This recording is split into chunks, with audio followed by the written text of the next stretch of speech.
subiendo a la barca de su voluntad, y con tu espíritu humilde lanzaste a la madre a fundar, y con tu espíritu humilde lanzaste a la madre a fundar.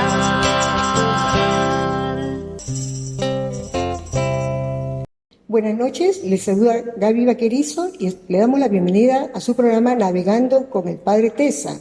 Y como siempre estamos acá con la grata compañía de Sor Anaís, ¿no? Ya estamos en diciembre, Sor Anaís, buenas noches. Buenas noches, Gaby, buenas noches a todos los amigos que nos siguen en nuestro programa. Sí, diciembre, mes de espera.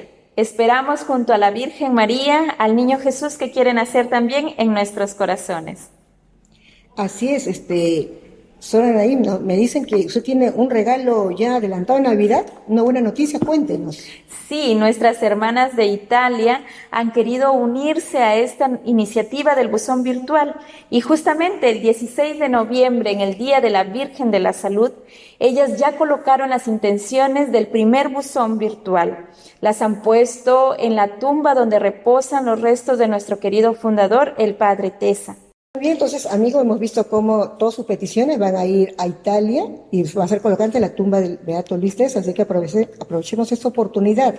Lo invitamos a que nos pongan sus comentarios, tienen hasta el 25 de este mes para poder poner todos sus comentarios con sus peticiones. Pueden hacerlo hoy mismo, acá en nuestros comentarios, o en el canal de YouTube, busca Buzón Virtual, y en el mes de diciembre ahí ponen sus comentarios.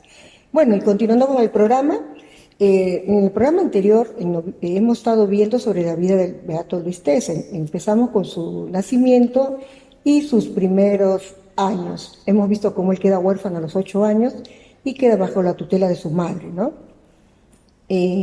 Pero antes de que esto pase, hemos visto que el Padre Tesa, desde que tuvo un mes de nacido, por la profesión de sus padres se cambiaban de ciudad, ¿no?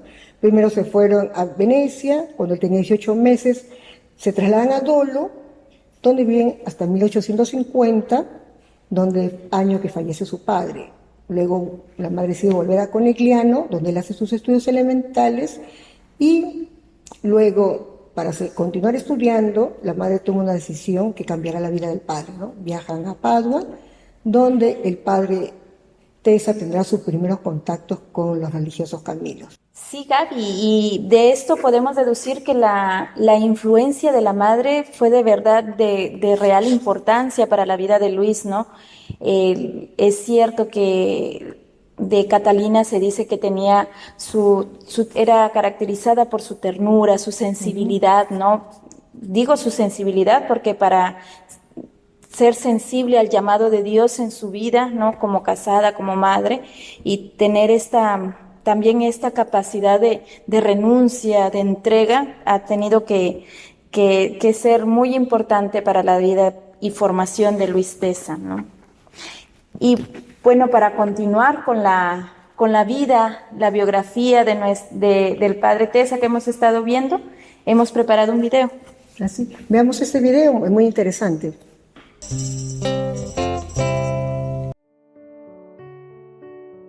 Vocación CAMILIANA y primeros años en el seminario. Se dice que de 1853 a 1856, dio comienzo la vida de los dos, madre e hijo, unidos no solo por la sangre y el afecto, sino más aún por una única vocación, un compromiso de vida fundamental, consagrarse los dos a Dios. Esta búsqueda espiritual se vio favorecida por el contacto que madre e hijo tuvieron con los ministros de los enfermos, llamados comúnmente Camilos por el nombre de su fundador, San Camilo de Lelis. En Padua, los religiosos Camilos estaban a cargo de la dirección y el servicio pastoral del asilo de Santa Ana, siendo el superior de esa comunidad el padre Cayetano Modena, en quien la madre de Luis había encontrado un director espiritual. En la crónica de la Casa de Padua se describe a Catalina Netuit como una eximia benefactora de la comunidad camiliana y toda desvelos por la iglesia de Santa Ana.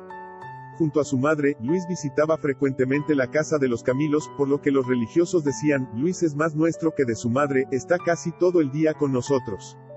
Según una de sus biografías, se dice que el discernimiento vocacional de Catalina y de su hijo tuvo lugar en un clima de serena familiaridad y bajo la guía del padre Modena, a quien Luis reconoce su importancia al llamarlo, el padre de mi vocación. La forma como Luis descubre su vocación es sencillo y concreto, tal como se evidencia en las cartas enviadas en 1855 al padre Luis Artini, superior de la Casa de Formación Camiliana en Verona, donde dice: "Me siento llamado por una voz interna que me impulsa a entrar en la Orden de San Camilo". Es así como el 29 de octubre de 1856, acompañado de su madre y el padre Modena, Luis ingresa en la casa religiosa de Santa María del Paraíso en Verona. Allí es recibido por el padre Luis Artini, religioso Camilo que tendrá una gran influencia en su vida religiosa. 3 días después su madre Catalina ingresa al monasterio de Santa María de la Visitación de Padua, desde donde seguirá el crecimiento espiritual y religioso de su hijo. Los que asistieron a esta separación dicen de Luis que, con heroico ejemplo, se separó de su madre, siendo hijo único, para seguir la voz de Dios. Luis ingresa al seminario días antes de cumplir los 15 años, lo describen como un joven de aspecto agradable, armoniosamente desarrollado, de facciones fuertes y suaves al mismo tiempo. Postulantado. Normalmente, el noviciado suele estar precedido del postulantado, sin embargo a Luis no se le exigió esta etapa formativa, posiblemente por el tiempo que transcurrió en Padua en contacto estrecho con la comunidad camiliana. Noviciado. Luis comienza su formación con la toma del hábito religioso el 8 de diciembre de 1856. Durante los 2 años del noviciado, el trabajo estaba centrado en la formación espiritual de acuerdo con las reglas de la orden camiliana, así como en el estudio. Relación con su maestro. Uno de los factores que contribuyen al éxito del noviciado de Luis, fue la relación que estableció con su maestro el padre Artini, en quien no solo encontró un guía espiritual sino también un buen papá, y a quien lo unió un afecto profundo tal como se manifiesta en las cartas que le escribió.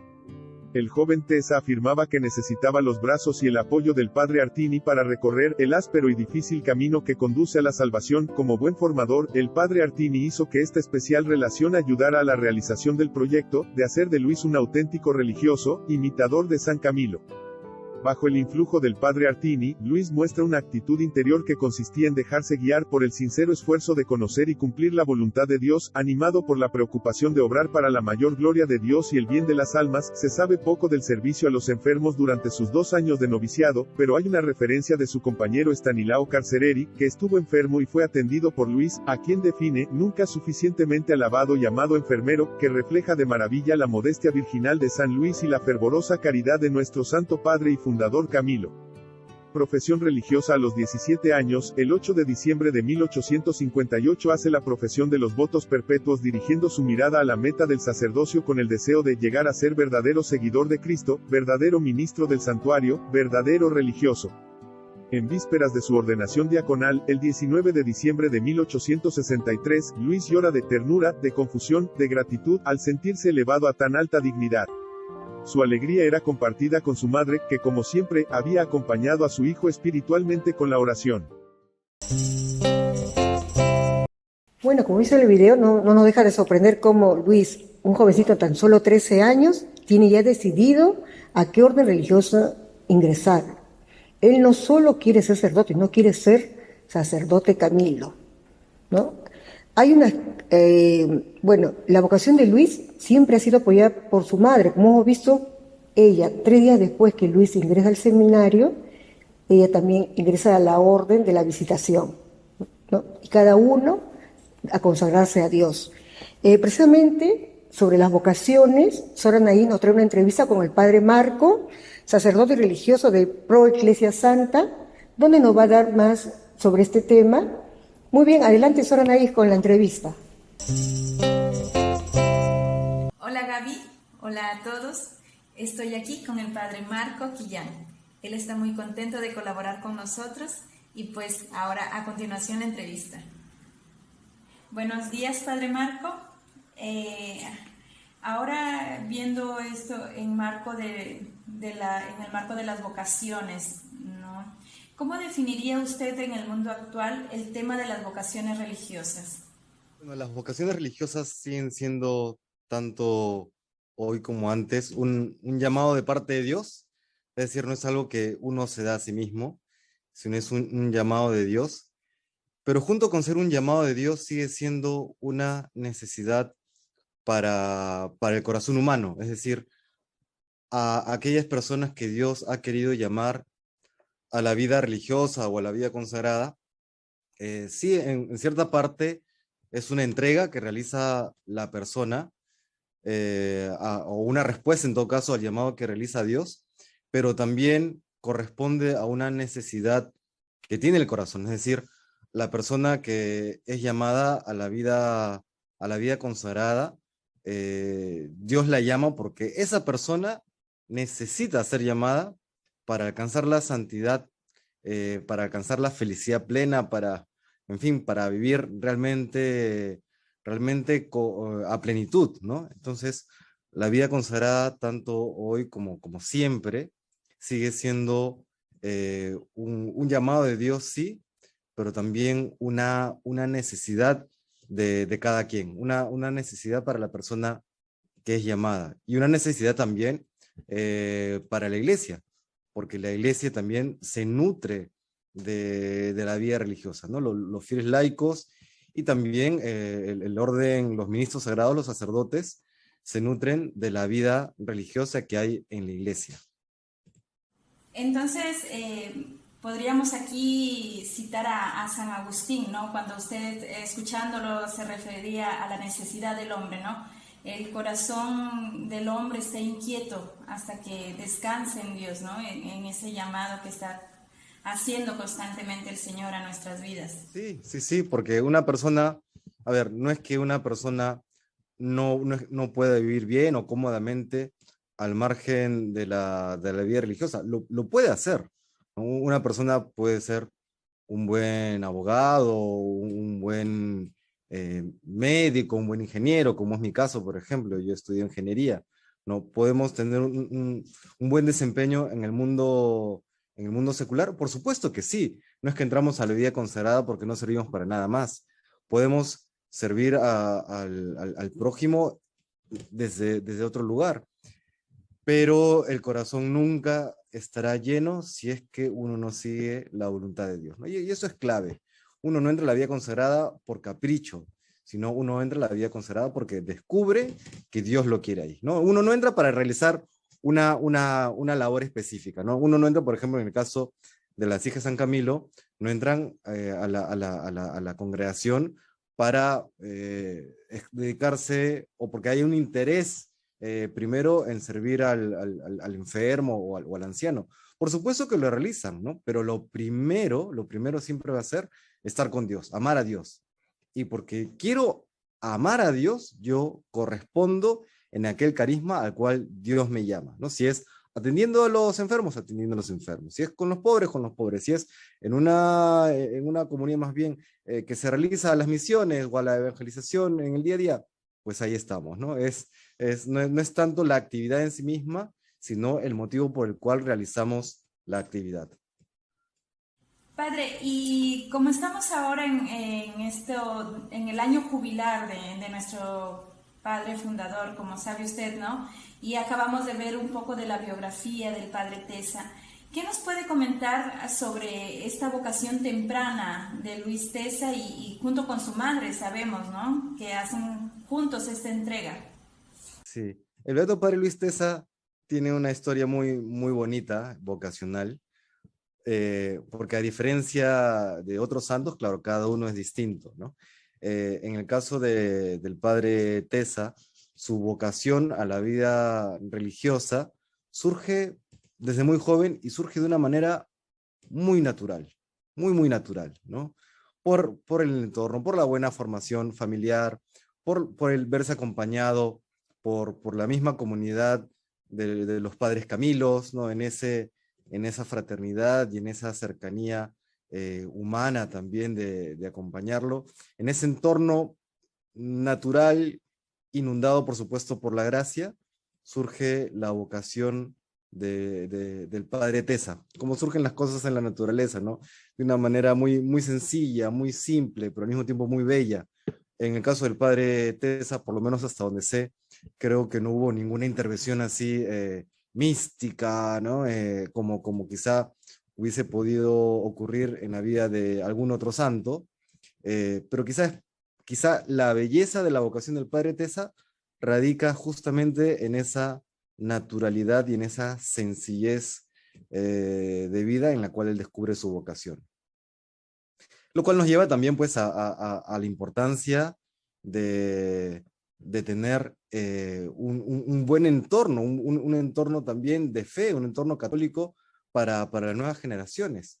Creo que era el padre Alberto Hurtado, santo chileno, que mencionaba que un signo, una señal de que una comunidad parroquial o que un movimiento está vivo es que da vocaciones, ¿no? Esa es la señal de que una comunidad está vive realmente su fe, ¿no? Bueno, eso es lo que pasó en el caso del padre Luis Tesa.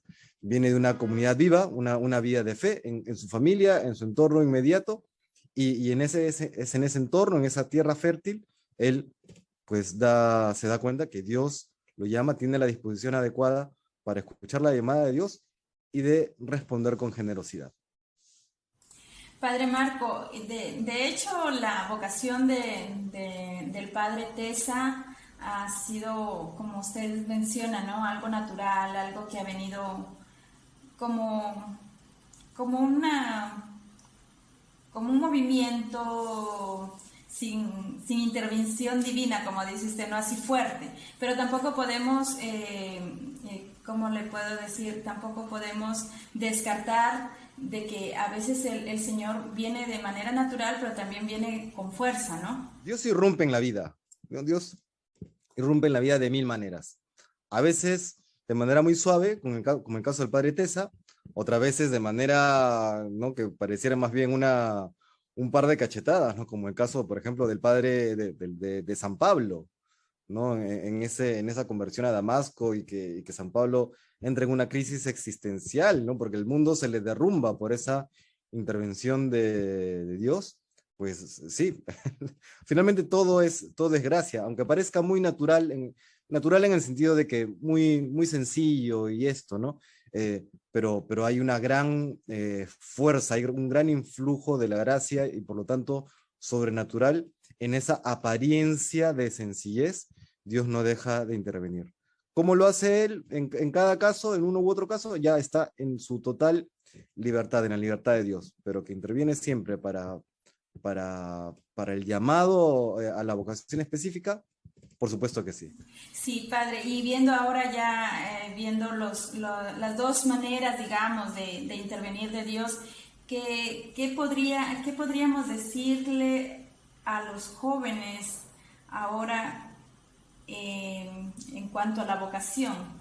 Sí, a ver, lo primero que todo cristiano, y en particular todo joven que todavía está en la búsqueda del estado de vida, ¿no?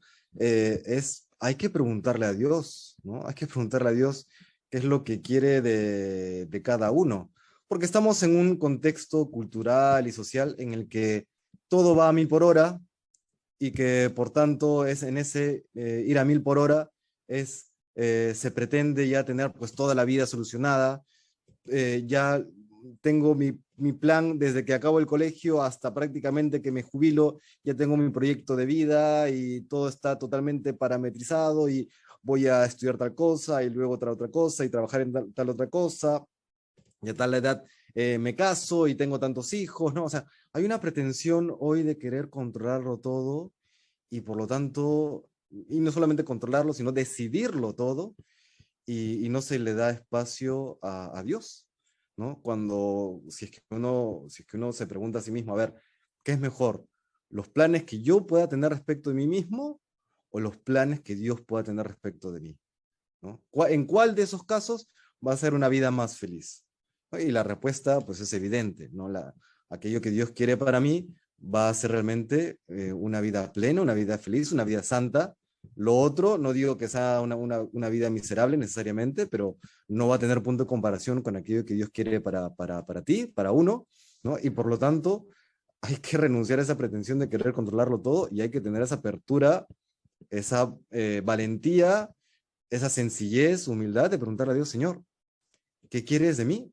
¿No? Estoy pensando esta cosa, estoy pensando en estudiar administración o derecho o arte o música o lo que sea, pero también quiero que me ayudes a discernir, dame la gracia para discernir, dame la lucidez para poder saber qué es lo que tú quieres de mí. ¿no? No está mal tener proyectos, pero los proyectos que cada uno pueda tener siempre tiene que tener una apertura a dejarle a Dios que haga y deshaga, ¿no? Porque ¿de qué sirve seguir el propio camino si al final uno no cumple con lo que Dios le pide? Y el cumplimiento de la voluntad divina sabemos que es el camino para la plenitud de cada uno de nosotros, ¿no? Hay que hacer eso, hay que hacer eso, hay que generar la disposición, hay que querer descubrir la voluntad de Dios y saber que en esa voluntad de Dios está la plena felicidad, ¿no? Y yo recomendaría también combatir los prejuicios, porque muchas veces hay prejuicios respecto de la iglesia, de la vida consagrada, de la vida sacerdotal, ¿no? Que piensa que, ay, que qué aburrido, que es todo el día estar rezando, que es para andar pues con la cara amargada o adusta, triste, como miserable, ¿no? Y no es así, creo que es todo lo contrario, más bien, no es, yo encontré en la vida consagrada y en el ejercicio del ministerio sacerdotal, pues una satisfacción enorme que jamás le encontré trabajando como ingeniero, por ejemplo, ¿no? Entonces, hay que darle, y es hasta pretencioso lo que estoy diciendo, pero lamentablemente es así. Hay que darle la opción a Dios que intervenga en nuestra vida, ¿no? Hay que darle la opción, o sea, Él tiene, por supuesto que debería ser así siempre, Él siempre deberíamos dejarle que intervenga en nuestra vida, aunque en la práctica pocas veces lo hacemos, nuevamente por esa pretensión de querer tener ya todo decidido de inicio a fin en nuestra vida. No, hay que darle espacio a la gracia. Sí, padre, y usted y yo como religiosos somos testigos de que el Señor sigue llamando y hay jóvenes valientes como usted decía, ¿no? Sencillos, que están en esta búsqueda de Dios, de preguntarse, ¿no? ¿Qué quiere el Señor de mí? Y llegan de repente a sentir la respuesta de que el Señor quiere que lo sigan, ¿no? Pero a veces estos jóvenes no encuentran el apoyo familiar, ¿no? ¿Qué podríamos decirle a los padres, ¿no? Porque ya el joven ya tiene toda esa decisión y de repente el padre puede llegar a hacer el jale que no le deja avanzar al joven, ¿no? ¿Qué podría usted decirle? Sí, hay diferentes motivos por los cuales los papás pueden tener cierto temor o reparo de que sus hijos ingresen a la vida consagrada. Algunos de ellos pueden ser lícitos, otros son inválidos, ¿no? Por ejemplo, ¿cuáles podrían ser lícitos? Que de repente no ven a sus hijos totalmente maduros para tomar una decisión de ese tipo. Bueno, entonces yo le digo a los padres, pongan a prueba a sus hijos, ¿no? Hablen con ellos, conversen con ellos para ver realmente qué tanta madurez psicológica, emocional hay en ellos, ¿no? Y a lo mejor se sorprenden, ¿no? Y dicen, bueno, en verdad mi hijo es más maduro de lo que yo pensaba, por lo tanto, ¿quién soy yo para impedírselo, no? Eso primero. Luego hay otros motivos quizá un poco ya más de mundo, como por ejemplo, me gustaría que mi hijo antes tenga una carrera, en el caso que no lo tenga, o me gustaría pues o mi hijo es en quien yo he puesto mis esperanzas para que nos ayude también materialmente a la familia. A ver, todo esto es válido desde el punto de vista humano, pero recordemos que ¿quién es el que llama? ¿No? ¿Quién es el que llama? Es Dios quien está llamando, y por tanto, si Dios llama a alguien, no es que llama a esa persona y la olvida y termina olvidándose de la familia de aquella persona a quien está llamando. La vocación de un joven, por ejemplo, termina siendo un acto de generosidad no solamente del joven, sino que también es un acto de generosidad de toda la familia. Porque claro, cuesta, duele, ¿no? Muchas veces dejar ir a los hijos, ¿no? Pero en ese acto de generosidad recordemos que Dios nunca se deja ganar en generosidad. Eso hay que tenerlo siempre presente. Dios no se deja ganar en generosidad. Y eso hay que recordarlo tanto a aquella persona que se siente llamada a la vida consagrada, como también por parte de la familia. Y si Dios no se deja ganar en generosidad, ¿acaso Dios no va a cuidar también de la familia del consagrado? ¿No lo va a hacer acaso? Por supuesto que sí. Va a cuidar tanto espiritualmente como también materialmente, ¿no? Va a poner todo lo necesario para que esa familia pueda salir adelante y que puedan finalmente alcanzar la salvación eterna. Muchas veces, muchas, si es que no son todas, el hecho de que una familia tenga uno de los hijos, ¿no? En la vida consagrada o en el sacerdocio, es causa también de salvación para esa familia. Y por tanto, recordemos, esto es de fe cristiana, ¿no? Lo importante no es esta vida, lo importante es la vida eterna. Y por tanto, esa familia va a verse enormemente bendecida, muchísimo más de lo que piensa. Y suele ocurrir muchísimas veces, si no son todas otra vez, en que al final, si los padres tienen muchos hijos y uno de ellos es consagrado, suele ser que el orgullo de la familia, el orgullo de los padres es aquel hijo consagrado, ¿no? Aquel religioso, aquella religiosa, ¿no? Que quizá no siempre puede estar cerca físicamente de la familia, pero que termina siendo el gran orgullo de la familia, ¿no? Y por último, en el caso que la familia ya se oponga, no tanto por ciertos reparos como los que he mencionado, sino porque puede darse simplemente que la familia no tiene fe y que genera una resistencia activa al desarrollo de fe de alguno de los hijos, pues ahí yo les digo a estos jóvenes, sean fieles, perseveren, pónganlo en oración, y Dios que los llama a la vida consagrada irá despejando el camino. No digo que va a ser un camino necesariamente fácil, puede ser un camino que tome su tiempo, que implique esfuerzo y a veces hasta enfrentamientos, pero como nos dice San Pablo, o el Espíritu Santo a través de San Pablo, todo concurre para bien de los que aman a Dios, y por tanto esas dificultades que puedan surgir, si Dios está llamando, es porque dará la gracia también de superarlo, ¿no? Y finalmente recordemos también aquello que sale en el libro de los Hechos de los Apóstoles por boca de San Pedro, ¿no?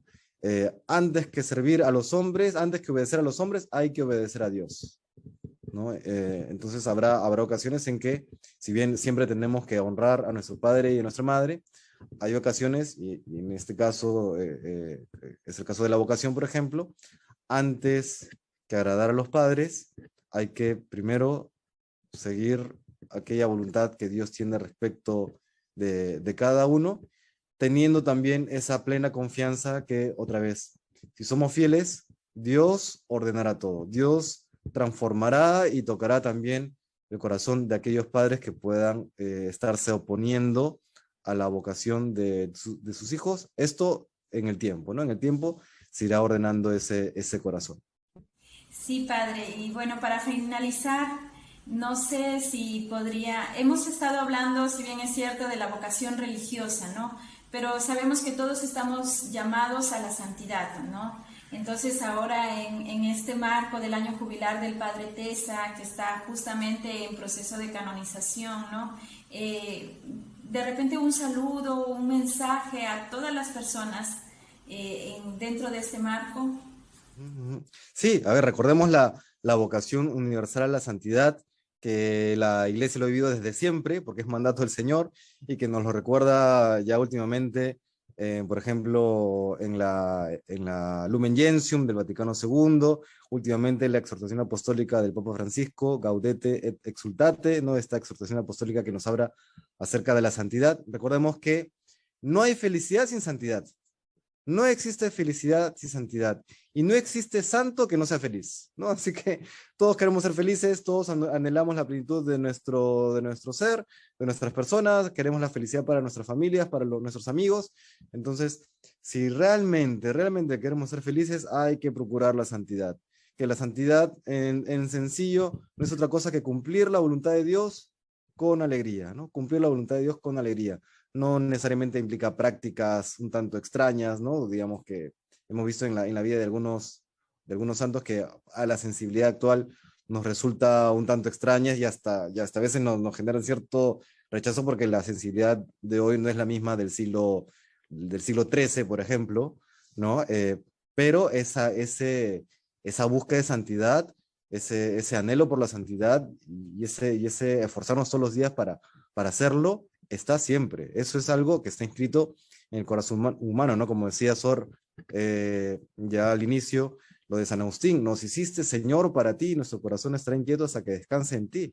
Solamente cuando el corazón descanse en Dios, solamente cuando alcanzamos por la gracia de Dios la santidad, solamente cuando Dios nos haga santos, solamente entonces seremos felices. Así que este año jubilar del Beato Padre Luis Tesa es pues una excelente oportunidad para recordarnos a todos nosotros que estamos llamados a la santidad.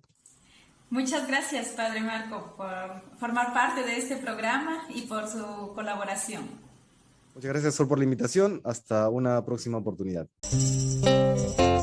Sor Anaís, muy interesante esto lo que me dice el Padre Marco sobre las vocaciones, sobre todo en este mundo actual, ¿no? Y Dios nunca nos va a dejar de llamar. Estemos atentos, no dejemos de escuchar ese llamado, ¿no? Precisamente este programa, Sor Anaís, se está realizando dentro del marco de las actividades por el año jubilar del Padre Tesa, por sus 100 años de haber partido al cielo. Y dentro de esas actividades también, Sor Anaís, hay la llegada de una reliquia, ¿no? ¿Es así? Sí, la madre Celia Andrighetti, nuestra madre general, envió desde Italia con Zoraida Smith, que es la consejera general, ¿no? Y representante de aquí del Perú.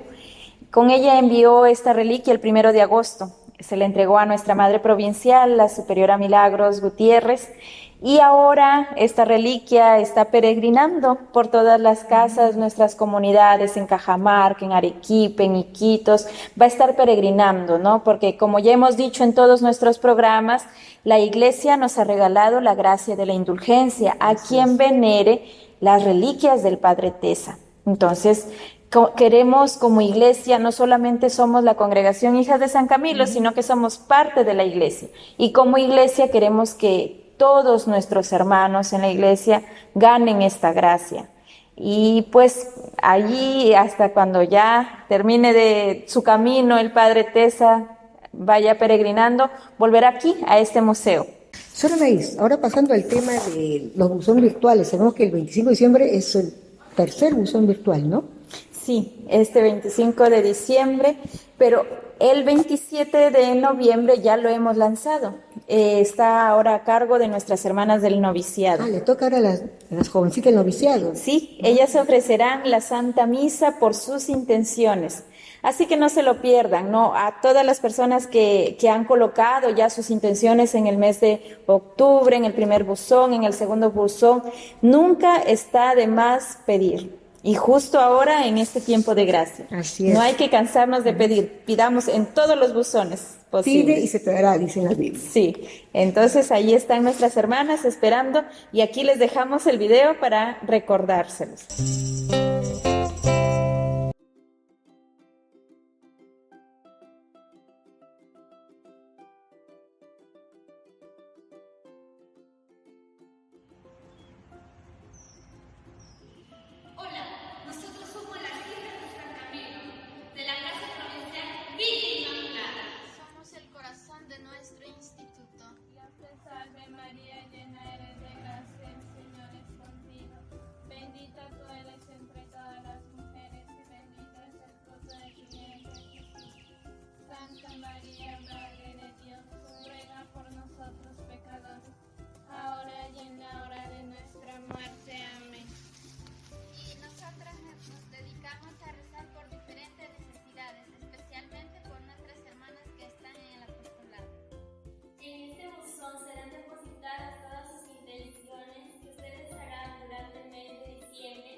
Eucarística que se realizará por vía Facebook.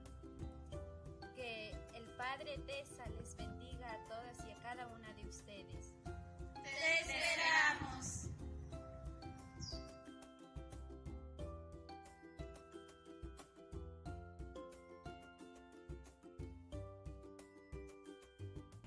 Sí, Gaby, ahí estuvieron nuestras hermanas del noviciado y pues les recordamos que no solo ellas, no solo nosotras, sino también nuestras hermanas de Italia estarán uniéndose también a este buzón virtual. Como se han unido ya al mes de octubre, al mes de noviembre, esta vez ellas también estarán rezando por sus intenciones.